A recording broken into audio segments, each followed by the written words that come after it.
What is going on? Welcome to another video. My name is Arius Williams. I'm here to help you get the life that you desire in a quicker and easier amount of time without dealing with the fear walls. Now, today, I want to talk about 3 things that I wish I knew when I was trying to make all the hard life changes, when I was trying to quit nicotine, when I was trying to start a business, when I was trying to have better communication in my relationship, when I was trying to change my health. These were all very difficult changes that required me to go through what I call the fear wall. So if you are watching this video and you have been struggling to get out of a rut, or you've been having this idea or change looming or ruminating in your mind, whispering to you, while you go and escape the comfort routes and are chilling, maybe you're having some extracurricular activities, maybe you're watching a little bit extra TV, playing a little extra video games lately, you're noticing the negative effects of those choices. You're noticing what happens when we pick short-term pleasure over long-term gain, right? When we start to do the things that the fear and anxiety and the lack mindset tell us to do in order to relax and recover from the things that we don't want to be doing, we're actually robbing ourselves of the peace. And it's a hard change to make. So if that is you, I want to give you everything you need in this video to help you start to move that forward. And if you want to work with me one-on-one, you can look in the description box below. But today, 3 things I wish I knew. Number 1, I wish I knew that all change is difficult no matter how important or unimportant it is. Sometimes when we're trying to change things, and I should qualify, no matter how important or unimportant it is to other people, change is still difficult.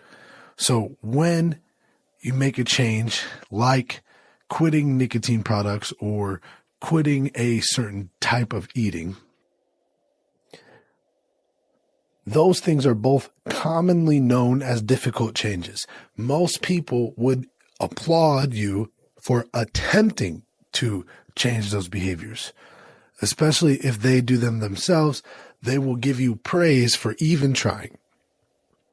Let's talk about some of the things that we change that, if we change these things, can produce a massive result in our life, a huge shift, but they're not easy, and other people would think that they don't matter. One of the changes is not getting on your phone as soon as your eyes open. Learning how to resist the temptation of the notifications and the emails and social media and the fear and the what you don't have and all of that the first time you open your eyes. Changing this normal to other people may not seem like that important of a task. But one of the things that I wish I knew important is that it is. It's super important.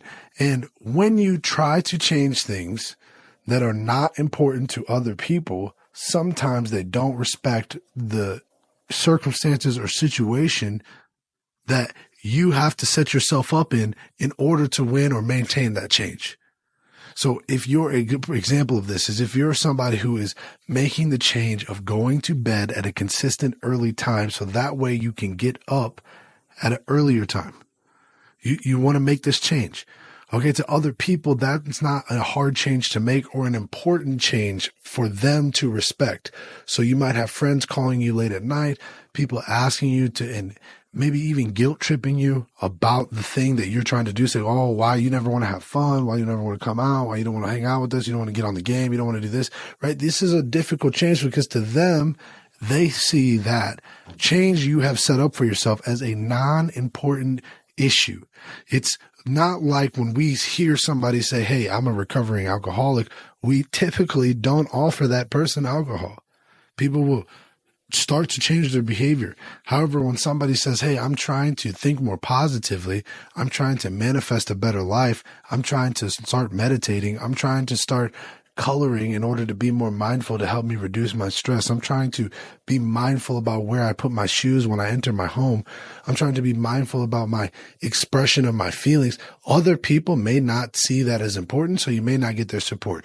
And this leads me right into number 2 of what I wish I knew about hard change is stop telling people what you're going to do before you do it, especially those who you know won't support.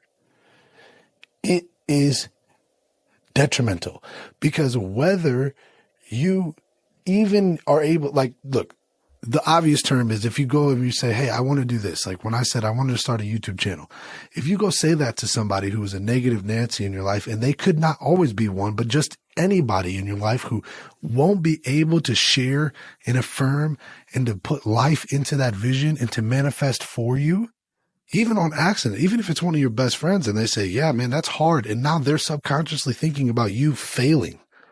That's putting negative energy onto your dream, goal, wishes, whether you're around to hear it or not. So I know a lot of the times we have, especially our parents, our loved ones, whatever that situation, if you know that they're not going to support this change and this change has to happen, then do it silently. Do not wait for validation, approval, support. Don't wait for the clap. Take action and keep it to yourself, because you are much more likely to actually get it done, to actually have the task completed without letting others' energy negatively impact the way that you think about the thing you're doing. Also, what can happen is you can get psyched out by telling people. Your brain will receive dopamine as if you actually did the thing just by telling people about the thing you want to do. So this can trick you into feeling good as if you've accomplished anything, even though you haven't.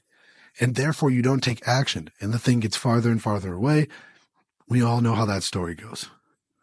And the third and final thing I wish I knew about change before I made it is that it has to be permanent, and it needs to be permanent in the beginning. And the way you do that is a shift in identity, not a shift in behavior, not a shift in habits. I just made a video about how to quit anything. So watch this one all the way. And then if you need some more sauce on quitting, you can watch that. But essentially, we need to change our identity in order to make a change permanent.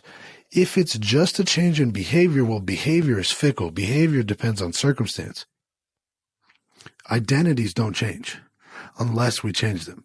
Identities are above the circumstances. They're above the behaviors. A perfect example of this is if you are somebody who makes YouTube videos. Okay. If you're somebody like me and you know that in order to grow on YouTube, in order to grow in the goal that you have, you must continue to upload videos. You must continue to work on your craft, continue to put out content for the people who support you, and to continue to get better. This is obvious, right? So there's all types of circumstances that may pop up in your life that would make it more difficult than not for you to record those videos and to continue through that commitment to yourself. You're going to have everything that pops up for people that don't make YouTube videos. You're going to have important other things. If this isn't your full-time gig, you may have to work. You may have children on the other side. You may have all these other different excuses and circumstances that allow you, if your identity is not changed, to say, well, maybe next week when I have more time, I'll get to starting my channel. Maybe next month, maybe after this, maybe when how long are we going to continue to say when this, then I? It has to be now. The change needs to start today. You need to have first arrived in your mind. Then the behaviors change. Then the identity change. Then the circumstances no longer matter. To me, uploading YouTube videos is a non-negotiable task. It does not matter how busy my week is. It does not matter how tired I am. It does not matter if I forget. All these things are just circumstances that if I wasn't identified with somebody who's growing on YouTube, somebody who is trying to get better, I would let them win, but I don't because my identity has changed. And once you change your identity, once you start to take action, once you stop telling other people, once you start to do the things that you know are important for you, regardless if other people think they're important, regardless of how many claps you're getting, it gets easier because you build momentum. And all of a sudden, this impossible change becomes this incredible vehicle for confidence because you are actually doing the things you said you would do. That cannot be purchased. You cannot buy that level of confidence. You can't find it. You can't replace it. It only comes from setting a goal and following the goal, from keeping a promise to yourself, from continuing to grow. So if you're watching this video, take action. Something was whispered to you. I know it. there was a lot of other things that were pulling for your attention for you to watch this whole thing. There was many different routes you could have gone. You could have went to another video. There's videos on the bottom, to the left, right? But you're here for a reason. The voice inside your head is telling you to take action on a certain thing for a reason. Doesn't matter if anybody else thinks it's important. Doesn't matter if you're going to get support or if whatever. Do the thing. Continue to go forward. Believe in yourself. And if you can't believe in yourself, like they say in Gurren Lagann, believe in me who believes in you. And if you want to work with me one-on-one to help you through this and make this a permanent change and have accountability, you can look in the link below. But peace, love, and prosperity. And I'll see you guys on the next video.